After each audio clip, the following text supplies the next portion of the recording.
Hi, my name is Gautam and I actually stay in Malkajgiri itself. Like, I had this back pain. It's been 1.5 years. I have tried many treatments like chiropathy, oil massage, physiotherapy especially, but it didn't work out as much like what I expected. I strongly suggest homeopathy. You people can carry on with the homeopathy. Area Malkajgiri and doctor name is like Nageswara Rao and the clinic name is Neocare Homeopathy. ఓం శ్రీ మహాగణాధిపతయ నమో నమః శ్రీ గురుభ్యో నమః హరి ఓం సర్వమంగళమాంగళ్యే శివే సర్వార్థసాధికే శరణ్యే త్ర్యంబకే గౌరి నారాయణ నమోస్తుతే. ప్రేక్షక మహాశయులకు క్రోధినామ సంవత్సర ఉగాది శుభాకాంక్షలు. ఈ సంవత్సరం మకర రాశి వారికి ఏ విధంగా ఉందో తెలుసుకోబోతూ ఉన్నాం. మకర రాశి వారికి వచ్చేసి ఉత్తరాషాఢ, శ్రవణం, ధనిష్ట నక్షత్రాలు ఉన్నాయి. ఉత్తరాషాఢ నక్షత్రం 2, 3, 4 పాదాలు, శ్రవణ నక్షత్రం 4 పాదాలు, ధనిష్ట నక్షత్రం 2 పాదాలు ఈ రాశిలో ఉన్నాయి. ఈ రాశి వారికి ఆదాయం 14, వ్యయం 14, ఆదాయం 14, వ్యయం 14, అలాగే రాజపూజ్యం 1, అవమానం 7, రాజపూజ్యం 1, అవమానం 7. ఈ విధంగా చూసుకున్నట్లయితే ఈ సంవత్సరం అంతా కూడా ఈ యొక్క మకర రాశి వారికి సమస్త భోగభాగ్యాలు అనుభవిస్తూ ఉంటారు, కానీ విచారంగా ఉంటారు, మానసికంగా కృంగిపోతూ ఉంటారు. 2వ స్థానంలో ఉన్నటువంటి శని, ఏలినాటి శని ప్రభావం చేత చివరి దశలో ఉండడం చేత ఇప్పటిదాకా అనుభవించినటువంటి కష్టాలన్నిటికీ కూడా ఫుల్ స్టాప్ పడుతుంది. కానీ పరిస్థితుల ప్రభావమో లేదా మీకు అనుకూలమైనటువంటి వాతావరణం లేదనో లేదంటే జరిగిన వాటి గురించి ఆలోచించుకుంటూ ఉండేటువంటి వాళ్ళు ఈ రకమైనటువంటి మనోవేదనని ఎక్కువగా చూస్తూ ఉంటారు. అంతేకాదు వ్యాపారస్తులకి మంచి పెట్టుబడి దొరుకుతుంది, కానీ ఆ పెట్టుబడి పెట్టిన తర్వాత వ్యాపారం నడిపించడానికి తగినటువంటి సాంకేతికత అంటే పనిచేసేటువంటి పనివాళ్ళు కావచ్చు, లేదా ఏదైనా వర్క్ చేయటానికి తగినటువంటి పనివాళ్ళు కావచ్చు, లేదంటే మీకు అనుకూలమైనటువంటి వాతావరణం లేనటువంటి ఒక అట్మాస్ఫియర్ కావచ్చు, ఇలా ఏదో ఒకటి మిమ్మల్ని ఇబ్బంది పెడుతూ ఉంటుంది. ఒక వ్యాపారం పెట్టాము అంటే ఆ వ్యాపారానికి అందరి సహకారం ఉండాలి. అందులో ముఖ్యంగా పని చేయటానికి వచ్చినటువంటి ఎంప్లాయీస్ యొక్క సహకారం అవన్నీ కూడా కావాల్సి ఉంటుంది. ఆ వ్యవహారాలన్నీ కూడా చక్కబెట్టడానికి పైన ఒక సూపర్వైజర్ కూడా కావాల్సి ఉంటుంది. వీటన్నిటినీ కూడా సాంకేతికత కలిగినటువంటి ఒక పరిజ్ఞానము, వీటన్నిటినీ కూడా కలిపి మనం ఏ విధంగా అయితే పరిణతి చెందడానికి, ప్రారంభం చేయటానికి, అలాగే వాటన్నిటినీ కూడా అధిగమించి మనం లాభం తెప్పించుకోవడానికి తగినటువంటి సోర్సెస్ ఏవైతే వెతుకుతూ ఉంటామో వాటిలో ఏదో ఒక లోపం అయితే కనబడుతూ ఉంటుంది. నిరుద్యోగులకి ఉద్యోగ సమస్య అయితే తీరుతుంది, ఉద్యోగం వస్తుంది. అలాగే ఉద్యోగంలో ఇప్పటికే కొనసాగుతూ ఉన్నటువంటి వాళ్ళకి ప్రమోషన్లు వస్తాయి, కానీ అసంతృప్తి మాత్రం ఉండిపోతూ ఉంటుంది. మనం చేసే పని కరెక్టా కాదా అన్నట్టుగా కూడా కనబడుతూ ఉంటుంది. అనాలోచితంగా ఎక్కువగా మిమ్మల్ని మీరు ఎక్కువగా హింసించుకోవడం జరుగుతూ ఉంటుంది. సరే, ఏది ఏమైనప్పటికీ కూడా బంధువులు కలిసి వస్తారు, మిత్రులు కలిసి వస్తారు, అధికారులు కలిసి వస్తారు, అన్ని రకాలైనటువంటి సంతానము, భార్య, ఇంట్లో ఉన్నటువంటి సమస్తము అందరూ కూడా దాసీ జనాలతో సహితంగా అందరూ కలిసి వస్తారు. కానీ మనోవేదన తీరటానికి మాత్రము కొద్దిగా సమయం అయితే పడుతుంది. ఆగస్ట్ నుంచి అక్టోబర్, నవంబర్, డిసెంబర్ వరకు కూడా మీరు చేసేటువంటి పనులన్నీ కూడా కలిసి వస్తాయి. అయితే మే తర్వాత మరింత మెరుగైనటువంటి మీరు మంచి పరిణతి అయితే సాధిస్తారు. మకర రాశి వారికి అనారోగ్య సమస్యలతో పాటు, అప్పుల సమస్యలతో పాటు అన్నీ కూడా మెల్లిమెల్లిగా తీరుతూ ఉంటాయి. సంవత్సరం చివరికి వచ్చేటప్పటికీ అమ్మయ్య మనకి ఏ విధమైనటువంటి బాధరబందీ లేదు అని అనుకుంటూ ఉంటారు.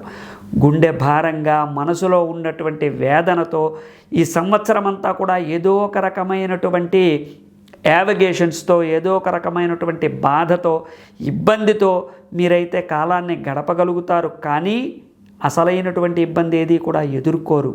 కానీ జరిగిన వాటిని మీరు తలుచుకొని బాధపడడం కన్నా అధిగమించి ముందుకు వెళ్ళటం కోసం, మనోబలం కావడం కోసం, దృష్టి దోషాల నుంచి బయటపడడం కోసం, అన్ని రంగాల్లో అభివృద్ధి సాధించడం కోసం, ముఖ్యంగా వ్యవసాయం కానీ వృత్తి వ్యాపారాల్లో అంటే పనిముట్లు తయారు చేసేటువంటి వాళ్ళు కావచ్చు, బంగారం తయారు చేసేటువంటి వాళ్ళు కావచ్చు, లేకపోతే తాపీ మేస్త్రులు కావచ్చు, అలాగే చెక్క పనులు, ఇలాంటి వృత్తి వ్యాపారాల్లో ఉన్నటువంటి వాళ్ళు కాస్త జాగ్రత్తగా ఉండాలి. ఎవరితోనూ కూడా తొందరపడి మోసపోవద్దు.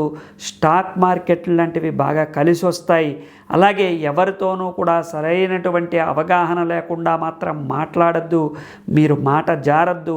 ఎవరికి కూడా అప్పిస్తానో లేకపోతే పని చేసి పెడతానో మాట ఇవ్వద్దు. మీ పని పక్కకి వెళ్ళిపోయి వాళ్ళ పని చేయడానికే సమయం అంతా కూడా సరిపోతూ ఉంటుంది. కాబట్టి మకర రాశి వాళ్ళు కొద్దిగా జాగ్రత్తగా గుర్తుపెట్టుకోవాల్సింది ఏంటంటే, మీకున్న దాంట్లో మీరు సంతృప్తి చెందుతూ గతాన్ని వదిలేసి మీరు అనుకుంటున్నటువంటి కార్యక్రమాన్ని పూర్తి చేసి మీరు ఆరోగ్యకరమైనటువంటి వాతావరణంలో జీవించడానికి ప్రయత్నం చేయండి. ఎటువంటి పరిస్థితుల్లోనూ కూడా మిగిలినవి గుర్తు తెచ్చుకోకండి.